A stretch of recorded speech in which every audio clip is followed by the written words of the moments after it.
Bro, I know sometimes silence feels like the only move you've got left. You pull back, not to hurt her, but to protect yourself. Maybe you're overwhelmed. Maybe you just need space to think. Maybe you're hoping she'll chase you a little, just so you know she still cares. But here's the thing you probably haven't realized. Your silence doesn't land as calmly as you intended. In her world, it doesn't feel like space. It feels like abandonment. It feels like rejection without words. And while you're sitting there in silence, trying to feel and control, she's on the other side spiraling, trying to figure out if she's the reason you've gone quiet. So if you ever wondered what really happens when you pull away, let me show you.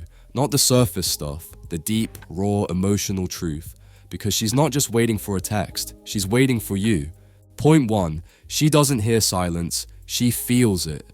You might think silence is just nothing, but to her, it's everything. She doesn't hear the absence of sound, she feels the absence of you, your presence, your energy, your warmth, and the quiet. It doesn't feel peaceful, it feels cold, unsettling, loud in the worst way. Her thoughts, they're racing, wondering what she did wrong. Did she say too much? Did she come off too strong? She starts to rewind every conversation in her head, trying to locate the exact second you began to pull away. And that's not because she's overthinking, it's because your silence left her no answers. So now her heart's doing the work your mouth refused to. And trust me, it's exhausting for her. Point 2, she starts apologizing without knowing why. What hits hardest is, she'll blame herself. She won't come at you with anger. Numbers she'll soften. She'll start editing who she is. Her texts get shorter, her tone quieter. She won't ask you what's wrong. She'll assume it's her, that maybe she's too emotional, or maybe not enough.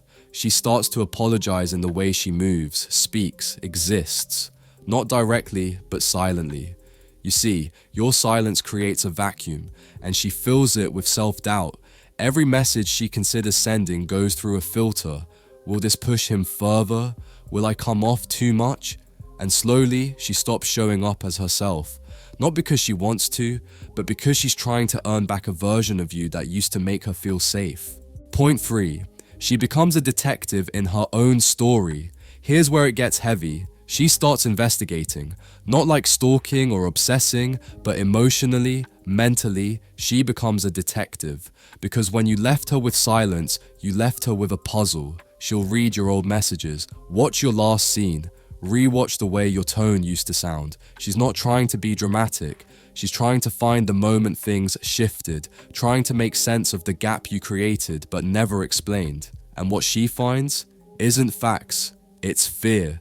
She fills in the blanks with the worst case scenario, because if you won't give her answers, her heart will, and it never chooses the soft version. It chooses the one that hurts the most, because silence feels a lot like dishonesty when you're the one left guessing.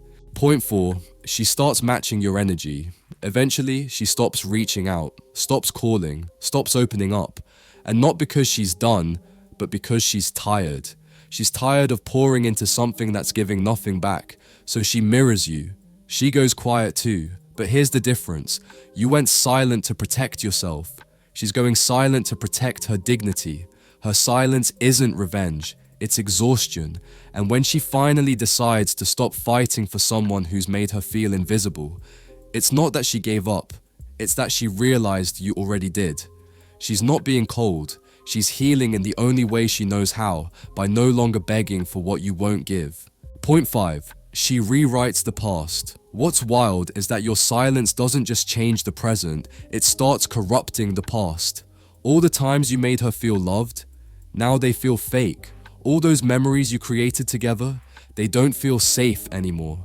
She starts wondering if you ever meant a word of it, because if someone who once showed up every day can suddenly vanish into silence, what was ever real? She doesn't want to believe that, but your silence leaves her no proof otherwise. And slowly, the person she once trusted with her heart starts looking like a stranger with familiar eyes. That kind of doubt doesn't heal quickly. It lingers. Point 6, she begins to lose herself. This is where it turns dangerous. Not for you, but for her spirit. She stops feeling like herself. The woman who once laughed freely, loved openly, and texted you long messages about the smallest things in her day. Now she barely speaks. The same girl who used to send you good morning texts with emojis and late night voice notes saying she missed you.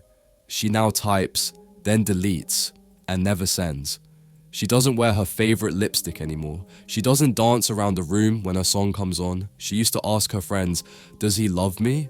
Now she just avoids talking about you at all. She becomes quieter, colder, more careful, not because she stopped caring, but because she's carrying the weight of confusion, of rejection, of things that never got said. She looks in the mirror and doesn't see the same woman. Your silence didn't just affect the relationship, it altered her sense of identity. That's how deep silence cuts. It doesn't just end conversations, it ends parts of who she used to be. And even if you come back one day, you won't find the same version of her waiting. Because when a woman loses herself, what's lost isn't just love. It's a piece of her soul that once believed in you. Point 7. She creates closure without you. At some point, she stops waiting. She deletes the chat where she used to reread your words, hoping for a different ending. She stops checking your Instagram story, stops hoping for that message that says, "I was just going through something." She realizes, closure isn't coming from you, so she creates it herself. She writes about you in her journal. She cries, not because she's waiting, but because she's letting go. And then she accepts the silence. Even if it hurts, she gives herself the answers you never had the courage to speak. That's when everything shifts. The moment she no longer needs your words to move forward is the moment she begins to heal. It's not dramatic, it's not loud, but it's powerful, because this silence, it's not the one that breaks her anymore, it's the one that rebuilds her. Point 8. She chooses herself over confusion. One morning, she just stops reaching. No long message, no dramatic goodbye, just silence. But this time, it's hers. She wakes up and decides she's done feeling like a maybe, done rereading the last message you never replied to, done trying to decode your silence like it's some kind of language only love could understand. She puts on her makeup a little differently that day, walks past the coffee shop where you first met, without flinching. Not because she's over it completely, but because she's over waiting to be chosen. She realizes she matters, just not enough for you to stay, and that hurts. But it also sets her free. You thought going quiet gave you control, but it only gave her clarity. She didn't leave because she was weak. She left because she was finally strong enough to stop accepting confusion as love. And that kind of exit, you won't hear it, but it echoes.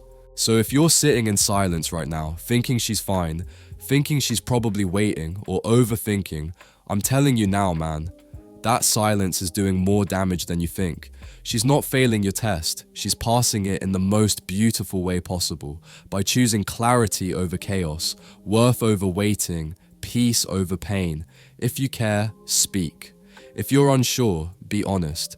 But don't ever think that silence is harmless, because sometimes the quietest moments leave behind the loudest scars.